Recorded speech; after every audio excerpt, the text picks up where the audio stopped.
you started? You are? I can't hear you when you shake your head. Yes. Oh. What I used to do to my students back in the day when I used to pound on kids was I would challenge them to get through a whole day without using any numbers at all. And if they could do that, they would have no homework. But they had to prove that they got through the whole day without using any numbers. Couldn't look at a clock. You couldn't tell me what the date was. You couldn't count your change backwards at the lunch line. You couldn't look at any room numbers in the school. Couldn't look at any bus numbers to get on a bus. And you couldn't tell a friend what time it was. Ever. All day. Nobody got there.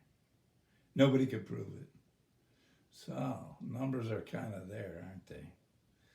Just sometimes we don't realize how much we use them. It's kind of like when the power goes out. Then you realize how much you like electricity. Numbers are everywhere. We'll use them, all right? So trust me on this one. You're going to use it. If you haven't figured that out already. So anyway, here's a little thing. It's like a map. It's the towns in Lapeer County are located along a 35-mile stretch on an interstate. That would be 69. The post office is midway between points A and E. So it's midway between this guy, somewhere right in here. It's not at one of the points, but it's somewhere in here.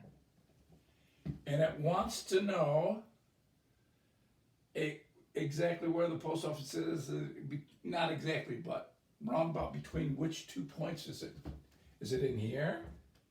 Is it in here? We got to figure that out. So this is the way I take. There's a lot of ways of doing this. You could probably do it really quick by just eyeballing it. I call it just eyeballing. Say, yeah, it's probably right there. I added these guys. So let's do it intelligently. 8 and 2 is 10.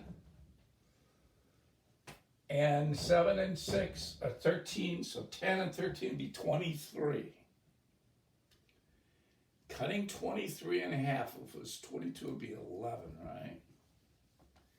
But it's 23, so it's going to be another half. So it would be 11 and a half would be halfway.